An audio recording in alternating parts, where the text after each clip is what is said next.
इस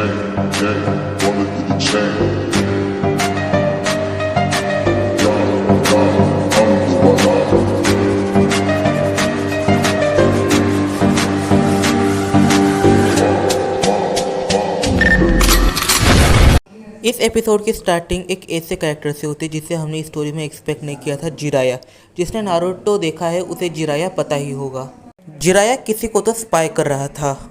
फिर हम देखते हैं जिराया किसे स्पाई कर रहा था। जिराया असल में बारडॉग को स्पाई कर रहा था। बारडॉग अपने मन में कहता है, सच में ये इंसान काफ़ी ज़्यादा कमज़ोर है। मुझे 2-3 इंसान ऐसे दिखे जो हमारे सुपर सैन के बराबर है, पर वो इन सब में सबसे ज़्यादा पावरफुल लगते हैं। इन सब में मेरी बेटी को ढूंढना एकदम आसान हो जाएगा। फिर बारडॉग जिराया को नोटिस करता है। वो सोचता है, तो ये मेरे पीछा क्यों कर रहा है। जिराया अपने मन में सोचता है, इसके पास काफ़ी सारा चाकरा है और इसके पास एक टेल भी है। इसके पास इतना चाकरा है जितना मैंने एक्सपेक्ट भी नहीं किया है। पता नहीं अपने अंदर क्या क्या राज छुपाए बैठा है। और हो सकता है ये किसी ऐसे क्लैन से हो जहाँ पे उन क्लैन के मेंबर के पास टेल होती हो। बारडॉग अपने मन में सोचता है, अगर मेरी बेटी ट्रेन नहीं करती हो तो वो इंसानों जितनी ही पावरफुल होगी, और हो सकता है उसने अपनी टेल भी कटवा चुकी हो। अगर ऐसा हुआ तो फिर मैं उसे कभी ढूंढ नहीं पाऊंगा। फिर हम देखते हैं बारडॉग और जिराया दोनों ही स्टोन विलेज में है, और स्टोन विलेज पूरा स्टोन से बना है और उसकी थीम थोड़ी सी डार्क है, जैसा कि आप देख सकते हैं। जिराया का सबर पूरी तरह से टूटता जा रहा था। वो सोचता है कि ऐसा कौन सा क्लैन है जिसे अभी तक मैंने एक्सप्लोर नहीं किया और उनके पास टेल होती है और इतना ज़्यादा चाकरा होता है। जिराया डिसाइड करता है कि वो शाम को बारडॉग से पूरी इन्फॉर्मेशन निकाल लेगा। बारडॉग स्टोन विलेज को देख रहा था। देखते देखते शाम हो गई और बारडॉग को भी भूख लग चुकी थी। जिराया जो उसका पीछा कर रहा था वो ये चीज़ देख लेता है। वो सोचता है कि यही सही मौका है इससे सच्चाई उगलवाने का। जिराया बारडॉग के पास जाके उसे एक ड्रिंक ऑफर करता है और कहता है, चलो मेरे साथ खाना भी खा लो। बारडॉग उसे देखते ही समझ जाता है कि इसके दिमाग में कुछ तो अलग खिचड़ी बन रही है, पर साइंस को दारू जल्दी नहीं चढ़ती, पर इंसानों को चढ़ जाती है। तो बारडॉग सोचता है कि क्यों ना मैं दारू इसे ही पिला के इससे पूरी इन्फॉर्मेशन निकाल लूँ कि यहाँ पे क्या चल रहा है और ये मेरे पीछे क्यों लगा है। फिर बारडॉग और जिराया दोनों ही एक रामेन शॉप पे जाते हैं और वहाँ पे काफ़ी सारा रामेन खाते हैं और थोड़ी सा ड्रिंक करते हैं। जैसा कि बारडॉग ने प्लान किया था, वो जिराया से पूरी इन्फॉर्मेशन निकाल लेता है।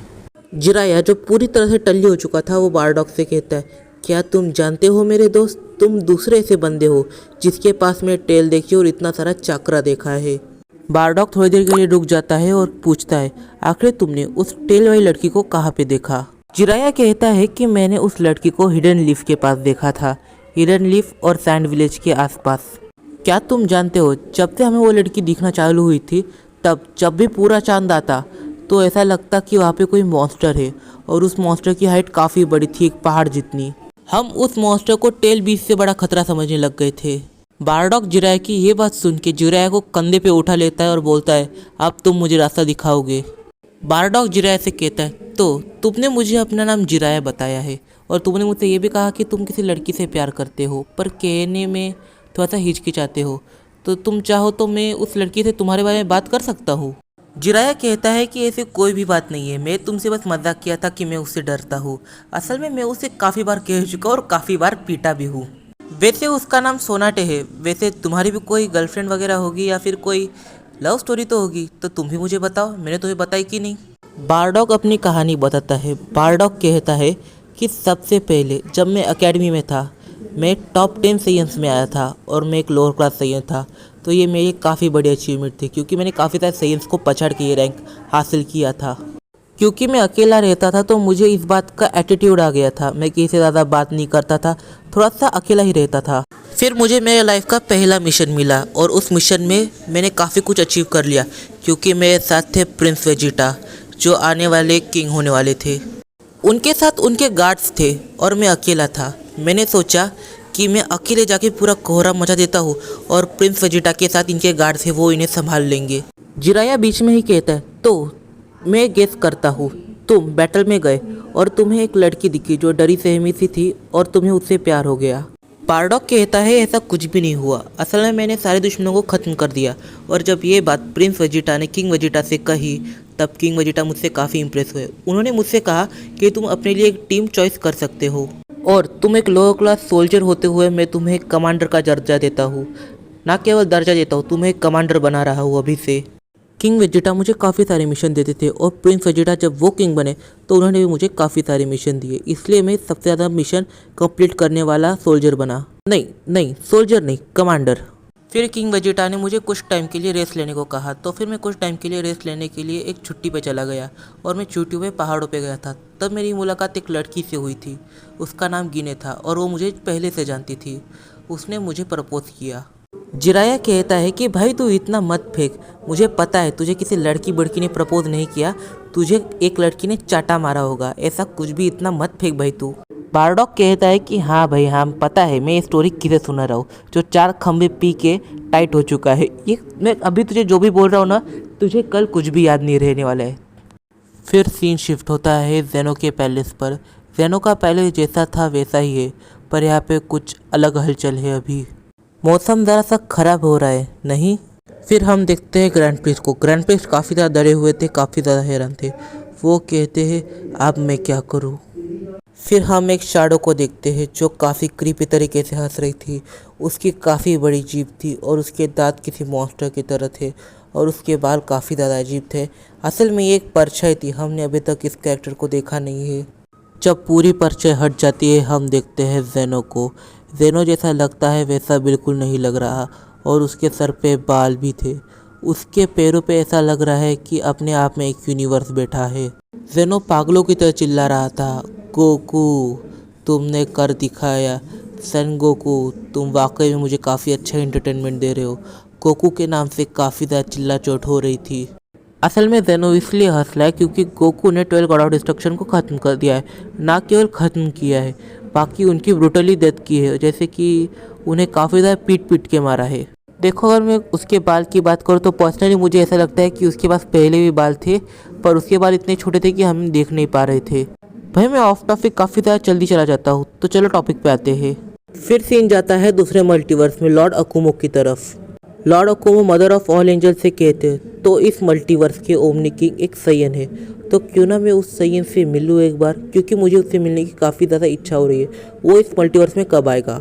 मदर ऑफ ऑल एंजल कहती है तो फिर उसे मेरी सिस्टर ने ट्रेन किया है और वो मुझसे ज़्यादा पावरफुल है, तो हो सकता है कि वो सैयन तुमसे ज़्यादा पावरफुल निकले। मदर ऑफ ऑल एंजल की सिस्टर कहती है ओमनी किंग उनके राउंड से आ चुके हैं, अब आप उनसे मिल सकते हैं। फिर हम देख पाते हैं कि ये ओमनी किंग कौन है और इसका जो लॉकेट है वो लॉकेट ही बता देता है इसकी पहचान। अगर तुम सच्चे ड्रैगन बॉल फैन हो तो तुम्हें पता चल ही गया होगा ये कौन है, अगर नहीं पता चला तो मैं बता दूँ ये है ब्रोली वी। और अगर तुम इसे पहचान पाए तो मुझे कमेंट बॉक्स में ज़रूर बताना। ब्रोली के पीछे ब्रोली के 2 गार्ड्स खड़े थे। लॉर्ड अकुमो ब्रोली से मिलने के लिए आगे बढ़ते तभी एक गार्ड टीपी करके उनके आगे आ जाता है। टीपी का मतलब है टेलीपोर्ट होता है। वो गार्ड लॉर्ड अकुमो से कहता है आप उनसे मिलने के लिए इतना आगे बिल्कुल नहीं आ सकते। असल में वो गार्ड लॉर्ड अकुमो का डिस्ट्रॉयर का ड्रेस देख के ऐसा कहते हैं क्योंकि इनके मल्टीवर्स के डिस्ट्रॉयर्स गार्ड से काफ़ी ज़्यादा कमज़ोर है।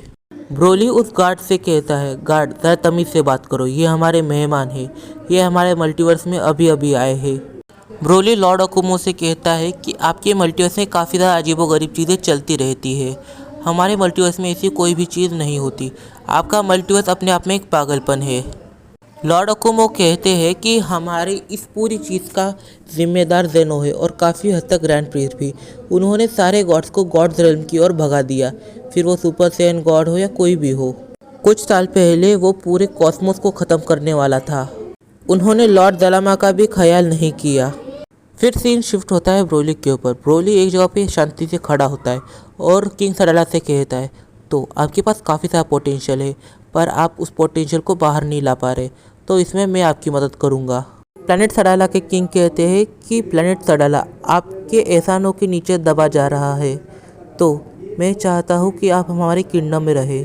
ब्रोली किंग सडाला से कहता है कि अगर आप मेरी इतनी ही मदद करना चाहते हैं तो मुझे एक ऐसा घर दीजिए जिसमें मैं अपने स्टूडेंट्स को ट्रेन भी कर सकूं और मुझे रहने के लिए अच्छी स्पेस भी मिल जाए।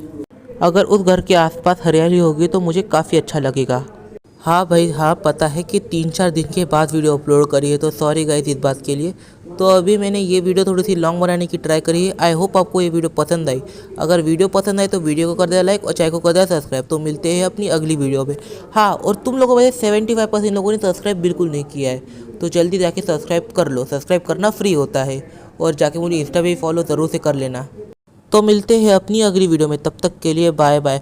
हाँ, और मैं जो एनिमेशन अपलोड किया था आपको कैसा लगा मुझे कमेंट में ज़रूर बताना।